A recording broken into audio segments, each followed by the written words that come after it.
말씀 보십니다. 시편 27편 10절입니다. 다윗의 시입니다. 10절 같이 합독하십니다. 시작. 내 부모는 나를 버렸으나 여호와는 나를 영접하시리. 다시 한번 읽습니다.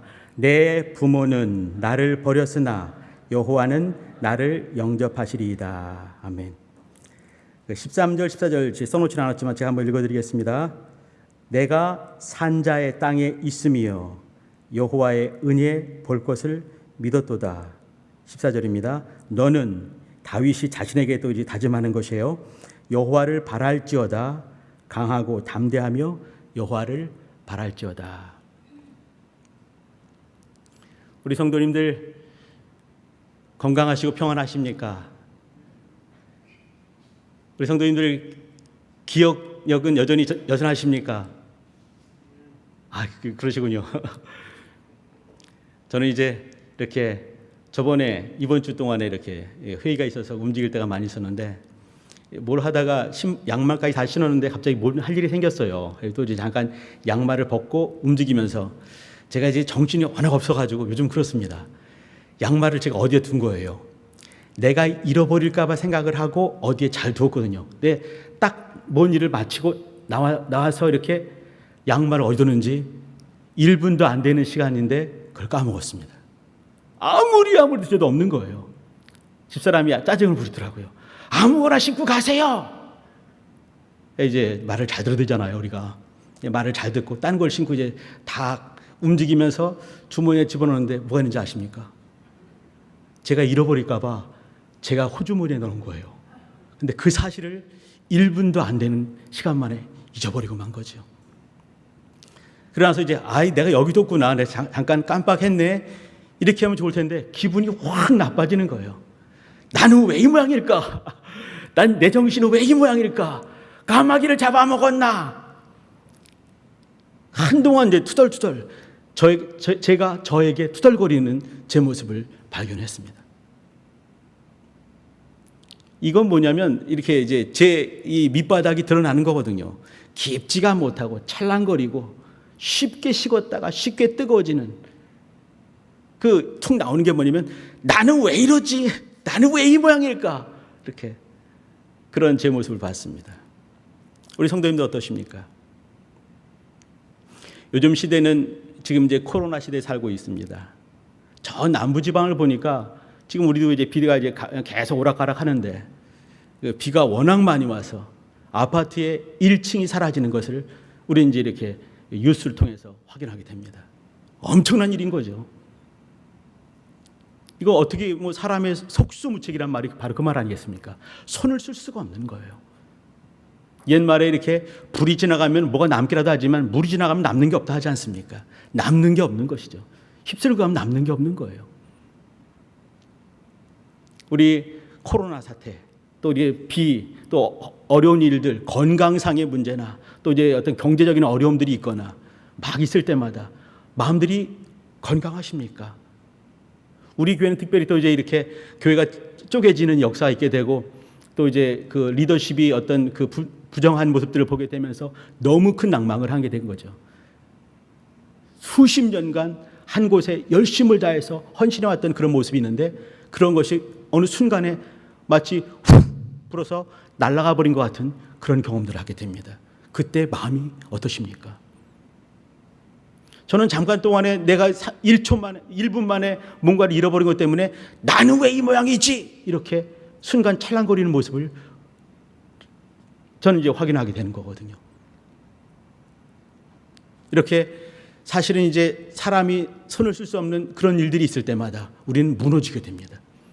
또 다시 세우게 되죠. 또 무너지게 되고 또 다시 세우고 또 무너지고 이 반복되면서 우리 일생을 살아가는 것 같은데 이제 어느 순간에 정말 엄청난 큰 충격이 될 만한 속수무책인 그런 일들을 하게 되면서 우리는 무기력을 학습하게 됩니다. 포기하는 것을 학습하게 되는 것이에요. 한 번, 두 번, 세 번. 우리 손도 이렇게 한 번, 두 번 딱쟁이가 있게 되면서 굳은 살을 베게 되는 거죠. 마찬가지로 우리 마음 중에도 좋은 굳은 살, 선한 굳은 살, 아름다운 굳은 살, 담대한 것이 생기면 좋을 텐데 무기력해지는 거. 무기력을 한 번, 두 번, 세 번 학습하고 배우고 또 경험하게 되면서 어느 순간에 완전히 무기력해지는 우리 모습을 보게 되는 거죠. 순간순간 짜증 부리고 안 된다 말하게 되고 나는 왜 이 모양이지? 이렇게 말하게 되는 것이죠. 이때마다 누가 역사한가 다시 한번 돌아보게 됩니다. 어떤 놈이 역사할 것인가? 우리를 무기력하게 학습하게 만드는 어떤 놈이 있는 것이에요. 악한 존재가 있는 것이죠. 우리가 사람들에게 상처받는 것은 말이죠, 아주 심한 말, 아주 엄청난 사건 통해서 그렇게 되지 않는 것 같습니다. 너무너무 이 사소한 것 때문에 이렇게 상처받게 되고 한 번, 두 번 하게 되면서 마음의 문이 닫히는 것을 경험하게 되죠. 제가 어떤 기록을 봤는데 어떤 이 부부가 이혼을 했습니다. 그런데 그 처음에 시발점이 너무 사소한 거였어요. 남편은 이 감자를 먹을 때 소금을 찍어 먹는 남자예요. 근데 이 아내 되는 이 자매는 자매가 아니라 아내죠. 이 사람은 설탕을 찍어 먹는 거예요. 똑같지만 한 사람은 소금이고 한 사람은 설탕이에요. 그러니까 내 남편은 소금을 찍어 먹는 사람이구나. 설탕을 찍어 먹는 사람이구나. 내 아내는 소금을 찍어 먹네. 오, 독특한데. 이 정도면 좋을 텐데 틀렸다라고 말하기 시작되면서 그때부터 시작돼서 결국은 갈라서게 된 걸 보게 됐습니다. 우리는 너무너무 작은 것에 마음의 상처를 입게 되고 또 어느 순간에 그것이 이렇게 학습이 되면서 마음이 다치거나 혹은 무기력하게 됩니다. 오늘 같이 보는 여기 시편 27편 다윗의 시입니다. 우리 성도님들 다윗 잘 아시지요? 성경에서 예수님 말고 하나님 말고 가장 많이 나오는 인물이 누구겠습니까? 모세보다 어떤 누구보다 가장 많이 나온 사람이 다윗 아니겠습니까? 다윗은 어떤 입체적인 인물인 것 같습니다. 이 말이 뭐냐면 그냥 늘 좋은 사람이 아닌 것이에요. 올라갔다가 곤두박질하기도 하고 다시 또 올라갔다가 또 곤두박질하게 되고 그러면서 늘 일하는 사람인 것이죠. 그러나 오늘 본 이 대목은 그렇지 않습니다. 다윗은 건장한 사람인 것 같습니다. 그는 전장에 나가서 사울은 모든 사람보다 머리 하나 컸던 그런 이 멋진 체격을 가진 당대 최고의 인물이었습니다. 그런데 사울은 천천히인데 다윗은 만만이다. 나가서 싸울 때마다 연전연승하는 전사였습니다. 그는 수금을 잘 타는 사람이었습니다. 수금 연주자가 되는 거죠. 노래를 잘하는 사람이었습니다. 미켈란젤로라는 사람이 다비드상이라는 걸 그렸는데 그는 또 미장구였을 것 같습니다. 그가 아들 낳았는데 압살롬 머리끝부터 발끝까지 흠이 없는 사람을 낳았죠. 그런 이 우월한 인자를 낳을 수 있는 그 인자를 갖고 있는 사람이 다윗이었습니다. 감수성 예민하고 당대 아마 르네상스적인 어떤 것으로도 빠지지 않는 두루두루 잘하는 그런 사람이었던 것 같습니다. 그런데 지금 우리가 보는 27편 10절의 말씀은 이 전반과 후반이 다른 말씀이 있지요. 첫 번째 이 27편 10절에 이렇게 시작을 합니다. 내 부모는 나를 버렸다. 근데 하나님은 나를 영접하실 것이다. 이렇게 말했습니다. 혹시 이제 아들 8명을 낳으신 분이 계십니까? 이세는 아들을 8명을 낳았습니다. 이제 자매들은 치지도 않았어요. 그럼 더 많았겠지요. 그 중에 말째가 8번째 아들이 여기 다윗입니다. 성경은 이제 이렇게 그 사무엘서에서는 8명 이렇게 말하는데 역대기에서는 7명 이렇게 말합니다. 7제라고 말하죠. 중요한 것은 아닙니다. 근데 아무튼 막내 8번째인지 7번째인지 된 것 같습니다. 막내 아들이에요. 그러면 막내 아들 아버지가 막내 아들 이뻐하시겠습니까? 안 이뻐하시겠습니까? 저는 둘만 돼도 막내가 이쁘더라고요. 근데 막내 아들 이쁘지 않겠습니까? 그 막내 아들을 부모가 버리겠습니까? 시편 이사야서 49편에 보게 되면 그렇게 말을 하죠. 15절에 보게 되면 그 어미가 그가 젖먹이는 아들을 잊겠느냐? 혹시 사람들이 그렇게 잃어버린다 할지라도 하나님께서는 잊어버리지 않으신다. 이렇게 말씀하셨는데 잊어버리지 않는다는 얘기죠. 근데 다윗은 어느 순간에 부모님이 자기를 버렸다라고 느낀 것이에요. 이것은 느꼈다고 제가 말씀을 했습니다. 이 얘기를 왜 그러냐면 그 부모님이 사실 아까도 말씀드렸지만 마음에 섭섭함이 생기는 것은 너무 작고 아주 사소한 것으로 생길 수가 있는 것입니다. 저는 밥을 먹는데 갑자기 제 집사람이 이렇게 그 말을 안 하는 거예요. 말 안 하면 어떻습니까? 남편이 뭔가를 잘못을 한 거지요. 제가 머리를 빨리빨리 막 생각을 합니다. 내가 내 여인을 왜 그 힘들게 했을까? 아무리 생각이 안 나는 거예요. 밥 먹을 때 좋게 시작했는데 중간에 갑자기 생각이 확 바뀐 거죠. 아무리 생각해도 안 나는 거예요. 나중에 회개할 제목을 찾았습니다. 왜 그러냐면 밥을 잘 차렸어요. 근데 제가 한마디를 했습니다. 남편도 조심하셔야 됩니다. 왜 이렇게 밥을 많이 펐어요? 왜 이렇게 밥을 많이 펐어? 이 말을 했어요. 그게 뭐겠습니까? 열심히 이 더위에 불 앞에서 열심을 다해서 남편 먹이려고 또 아들 먹이려고 잔뜩 차렸는데 남편이 당신 수고했어. 그 말이 아니라 밥을 왜 이렇게 많이 펐어? 사소한 거, 제가 사소했다고 말한 것도 잘못됐나요? 근데 그것 때문에 마음이 상할 수가 있는 거예요. 왜 그러냐면 정성을 다하고 힘을 다했는데 거기에 대해서 이렇게 툭 한마디, 그것 때문에 순간 허물어질 수가 있는 거거든요. 이것이 우리 인생들인 거예요. 인생의 연약함이 거기에 있는 거 아니겠습니까? 작은 것 때문에 힘들어질 수가 있는 것이죠. 다윗이 이렇게 섰을 때 많은 사람들은 이걸 이렇게 해석을 합니다. 내 부모는 나를 버렸으나, 이 말은 과거형으로 말을 했습니다. 근데 이렇게 내 부모는 나를 버릴지는 몰라도 버릴 수는 있겠지만, 이렇게 가정법으로 해석을 하는 거예요. 이 말은 뭐냐면 인생들의 부모님들은 혹시라도 정말 억만분지의 일이라도 자녀를 버릴 수 있을까 모르겠지만 하나님은 그렇지 않다라고 강조하기 위해서 그렇다라고 말을 했습니다. 저는 그렇게 생각하지 않습니다. 여기에서 이렇게 다윗이 내 부모는 나를 버렸다라고 과거형으로 말하는 것은 어느 순간에 그런 일이 있는 거죠. 우리가 모르는 일이지만 다윗이 어느 순간에 확 경험하게 되는 것이 있는 것이에요. 너무나 사소한 것 때문에. 저는 한번 그 생각을 한번 해봤습니다. 근데 성경 기록상으로는요, 이런 기록이 없습니다. 우리 성도들 중에 혹시나 어떤 분들이 이제 딱 떠올 수도 있을 것 같습니다. 사무엘상 16장에 보게 되면 당대 유명한 사무엘이 기름을 가지고 이새의 집을 방문을 합니다. 그리고 얘기를 하죠. 당신의 아들을 싹 다 불러라. 여기 중요한 것은 뭐냐면 당신의 아들을 다 불러라. 그 말을 한 거예요. 왜 그러냐면 그 중에서 하나님께서 기름 부어 왕으로 삼을 하나님의 사람이 있는 것이죠. 그러니까 다 불러라 이 말이죠. 누군지 모르니까. 하나님께서 말지 아들이다 라고 하면 좋을 텐데 그 말씀을 안 주신 거예요. 가서 하나님께서 마음에 합한 사람이 거기 있는데 그 사람에게 기름 부어라. 그거예요. 가서 이제 보는 거죠. 딱 보니까 처음에 이제 엘리압이라는 아들 보니까 너무 잘생긴 거예요. 이제 사무엘이 이제 기름 부으려고 확 하니까 하나님께서 감동을 주십니다. 걔는 아니다. 내가 이미 그를 버렸다라고 말했습니다. 두 번째 아비나답.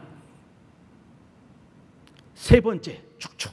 근데 하나님께서 7명의 아들이 다 지나가도록 기름 부을 준비는 돼 있는데, 기름도 준비되어 있는데 하나님께서 감동을 안 주시는 거예요. 너무 이상한 거죠. 7명 아들 다 봤는데 이세에게 물어봅니다. 당신의 아들들이 여기 있는 아들 외에 다른 아들은 없어. 그러니까 이세가 그렇게 말합니다. 있기는 있는데 그 아이는 지금 멀리서 양을 치고 있습니다. 이렇게 말하는 거예요.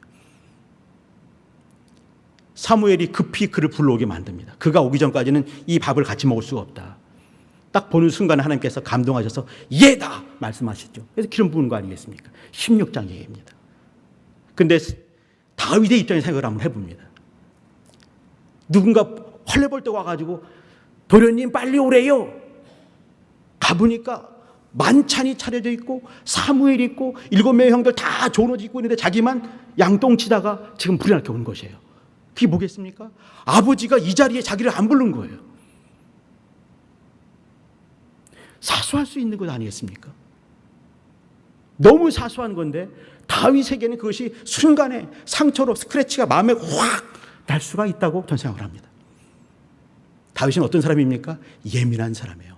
민감한 사람이고 다른 면으로 신령할 수 있지만 아주 예민한 사람입니다.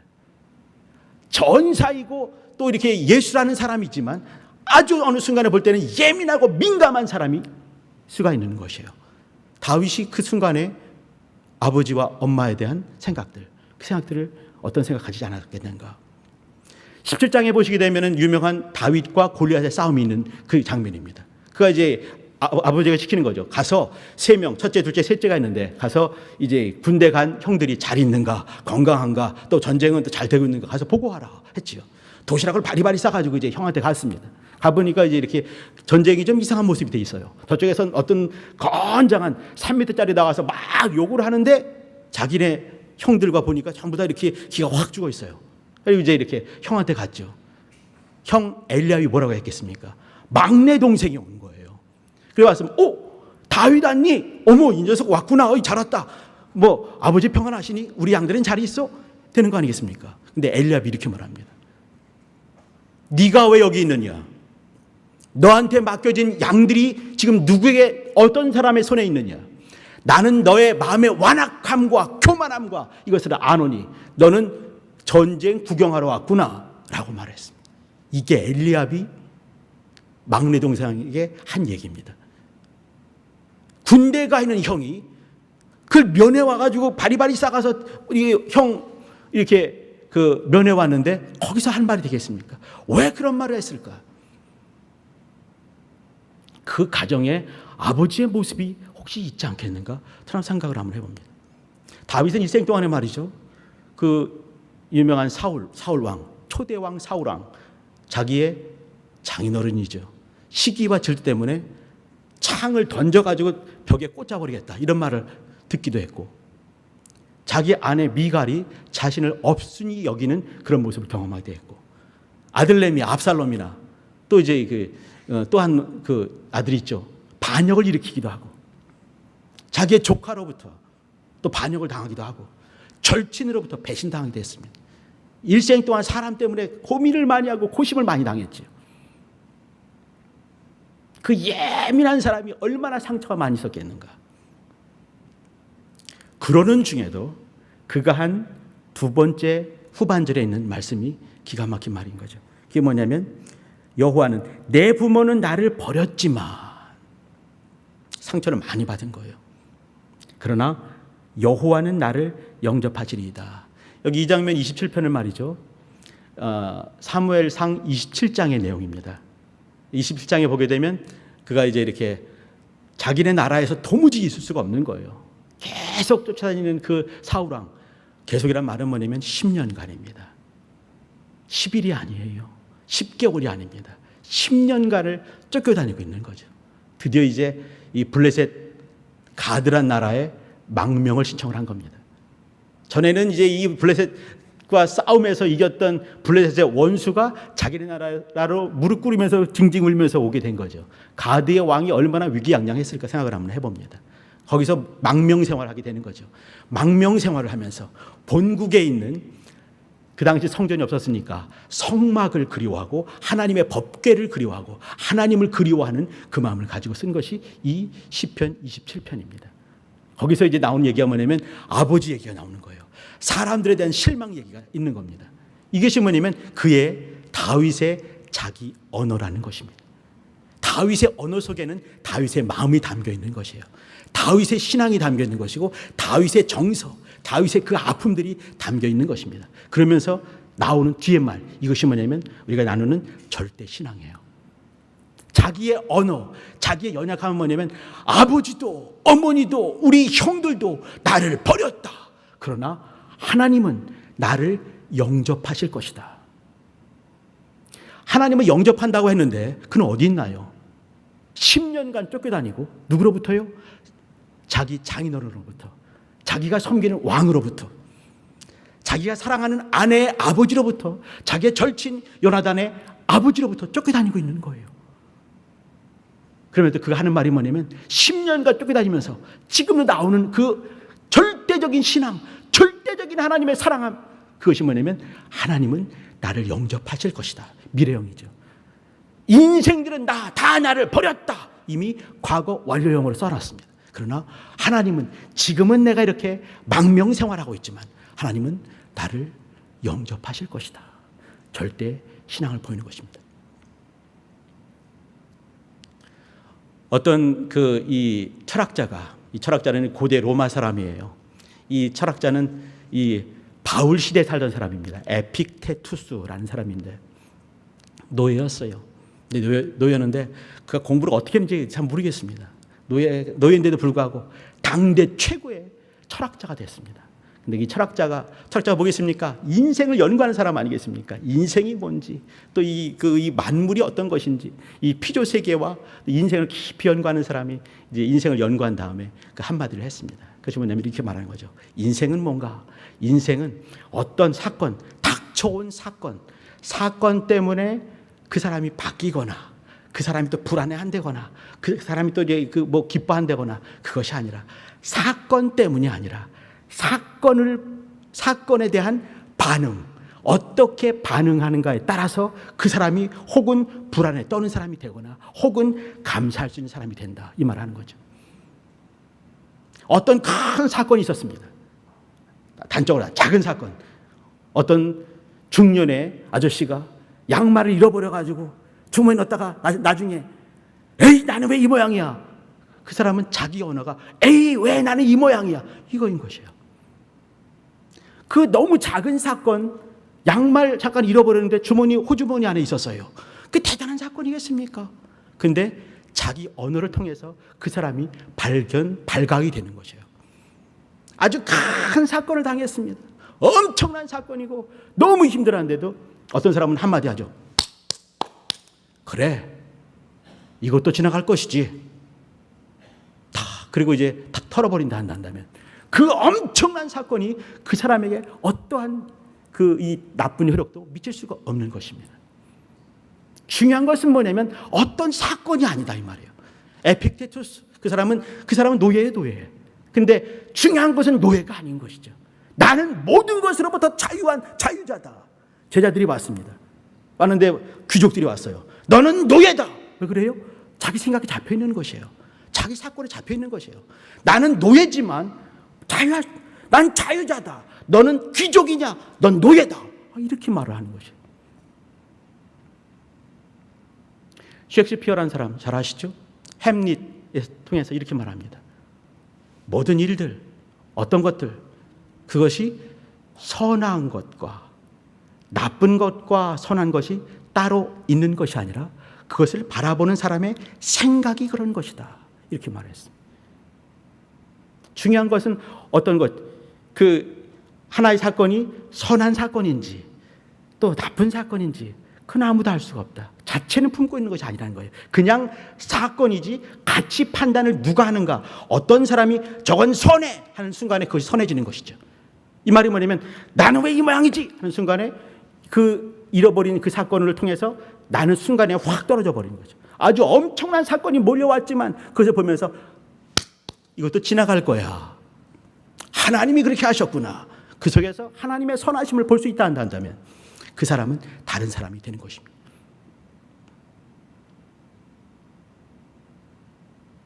어떤 이 학자가 있는데 심리학자입니다. 알버트 앨리스라는 학자인데 그 사람이 이렇게 말을 했습니다. 어떤 일들, 사건들, 그것은 그렇게 중요하지 않을 수가 있다. 중요한 것은 뭐냐면 그것을 대하는 태도, 그것을 바라보는 시각, 또 가장 중요한 거,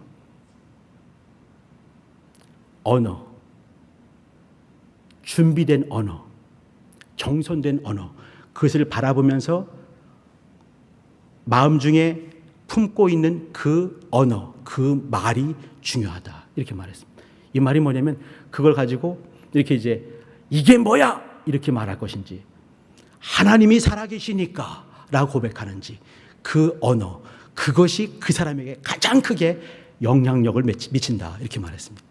제가 드린 여러 사람들이 있지만 다 똑같이 한 말을 하는 거예요. 중요한 것은 자기 바깥에 있는 것이 아니라 그것을 가지고 어떻게 보는가, 어떻게 믿음의 말을 고백하는가가 중요하다. 지금 이 순간에 본 우리가 같이 나눈 이 다윗의 이 순간은요, 다윗이 지금 만들어지고 있는 중입니다.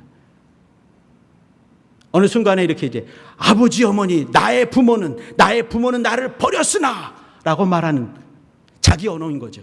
다윗의 자기 언어, 다윗의 어떤 성품이 여기에 있는 것입니다. 상처 쉽게 받는 그 아직 불안해, 모든 것을 불안해하는 그 모습.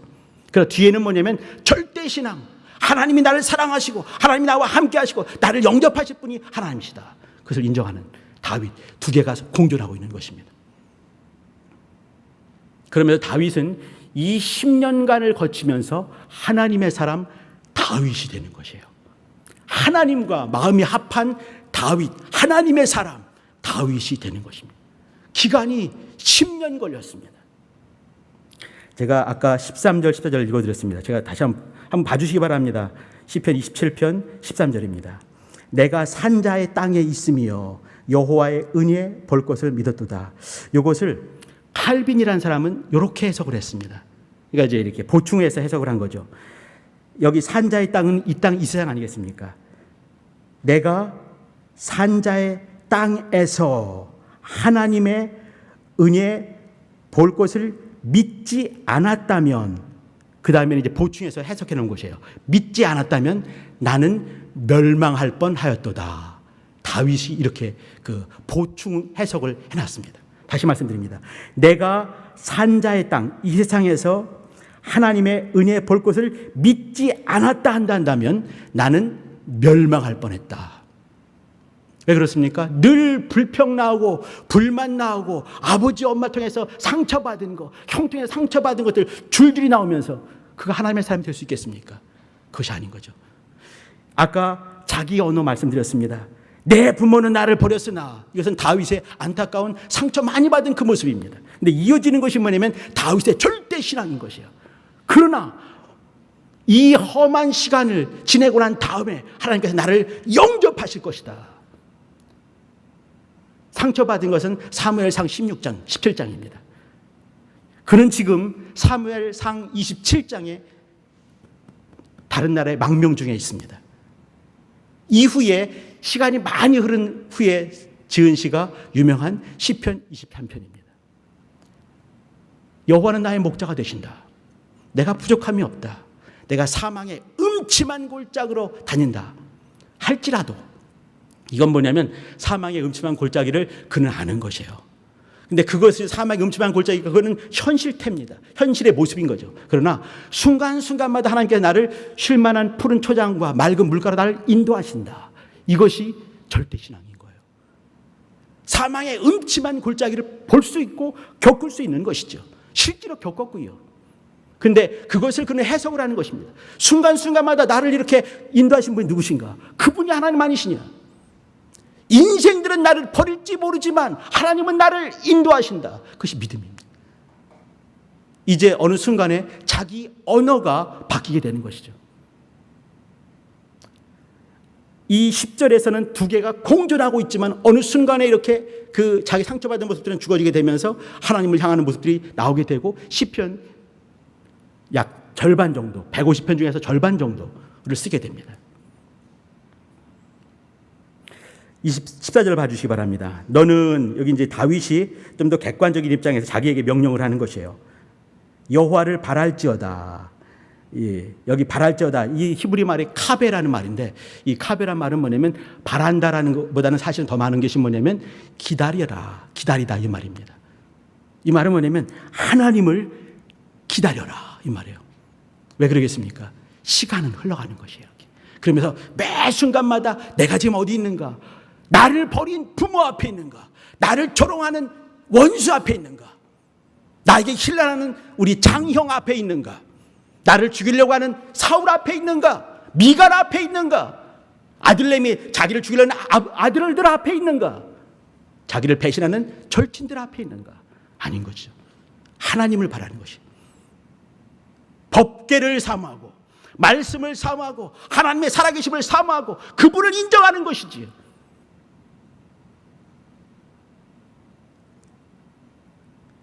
하나님을 기다릴지어다. 강하라 이 말이 있습니다.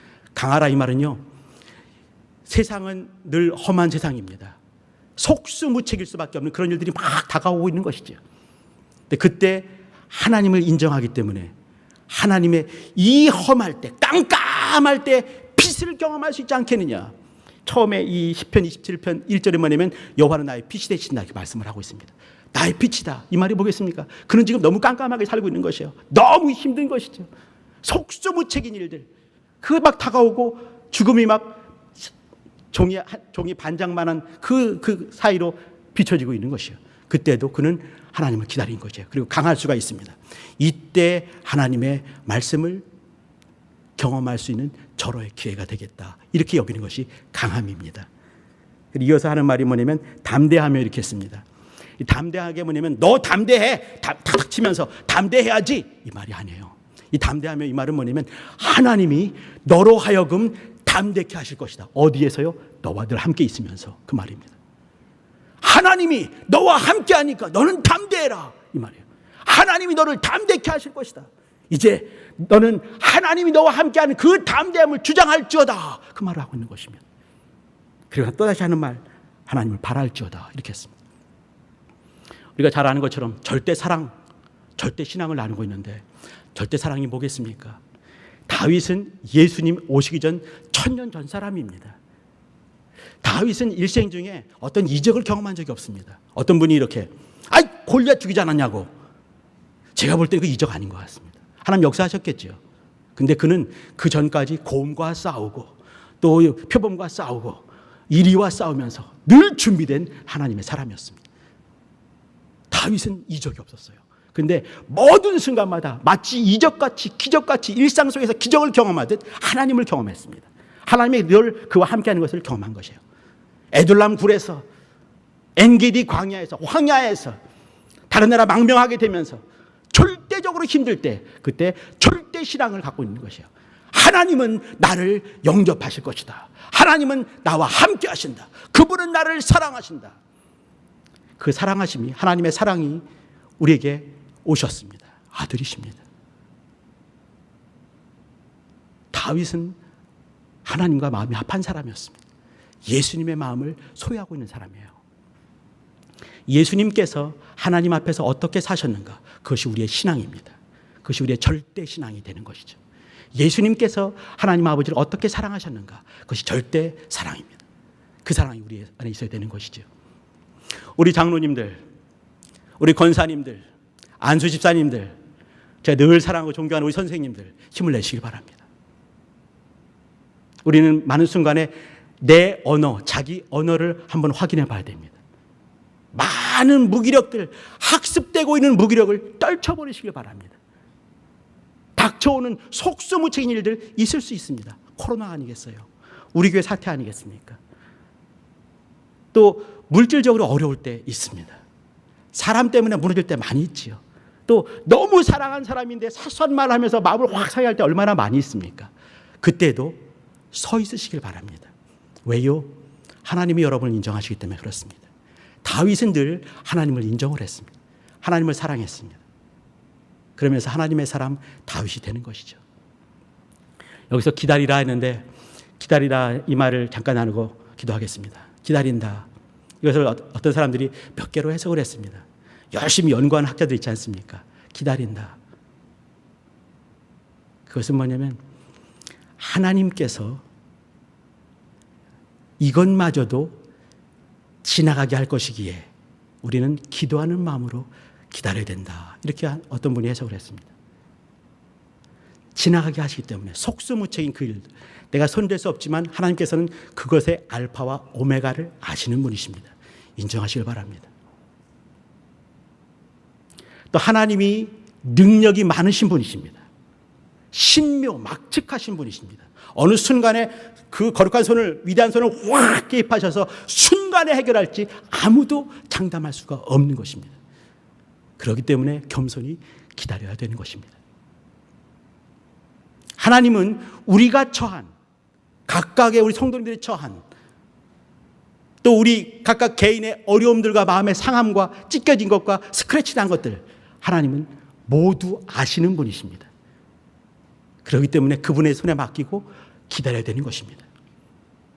네 번째가 저는 마음이 확 와닿는데, 그것은 뭐냐면 어쩌면은 우리가 뭔가를 하려고 발버둥을 치는 것보다 시간을 보내고, 다윗은 10년이었습니다. 그 시간 동안에 견디고 인내하고 그분을 기다리며, 기다리는 것 자체만 하더라도 하나님께서 기뻐하는 일이라고 어떤 성경학자가 얘기를 했습니다. 우리 성도님들, 기다리는 거 쉽지 않습니다. 그러나 주님께서는 그것을 우리에게 요구하실 때가 있습니다. 그곳에 장로님이 계시기 때문에, 안수집사님이 계시기 때문에, 그곳에 선생님이 계시기 때문에, 우리 성도님들이 그곳에 있기 때문에, 어떤 힘든 사람이 지나가다가 징징 울며 지나가다 보니까 장로님이 그곳에서 엎드려서 기도하는 모습, 우리 선생님들이 또 우리 아이들 만나고 품어주는 그 모습들, 우리 권사님께서 또 가서 또 뭔가 또 성도님들 위해서 뭔가를 준비하시고 반찬 만드시고 하시는 그 모습들 보면서 큰 위로를 받을 수가 있습니다. 다윗은 이 시대에 그곳에서 아버지는 부모는 나를 버렸으나 하나님은 나를 영접하시리니 그 자리에 서 있으면서 시대의 이정표가, 영생의 이정표가 되었습니다. 다윗은 하나님의 사람으로 그곳에서 성경 같은 역할을 하고 있는 것이에요. 우리 이 시대, 지금 이 시대, 우리 장로님들, 안수집사님, 선생님들, 우리 집사님들, 권사님들, 바로 그 자리에서 인내하는 모습과 눈물 떨구면서 또 기도하는 모습과 구부린 어깨를 통해서 우리 뒤에 젊은 친구들이 앞에 미래를 환하게 볼 수 있도록 해주시길 부탁드립니다. 예수님이 우리의 절대 신앙과 절대 사랑의 모습을 보이셨습니다. 우리는 이와 같이 어느 곳에서 잠잠히 기다리면서 인내하면서 절대 신앙과 절대 믿음을 보여드릴 하나님의 사람들이 되어야 되는 것입니다. 기도하십니다. 기도할 때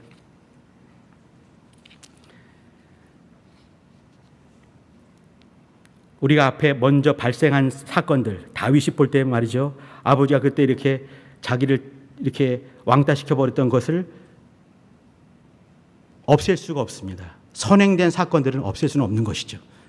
그럼 무엇이 바뀔 수 있을까요? 그것을 보고 듣고 느끼면서 신앙의 언어로 바꿀 수가 있습니다. 자기 언어를 바꿀 수 있습니다. 이것이 변화되는 것입니다.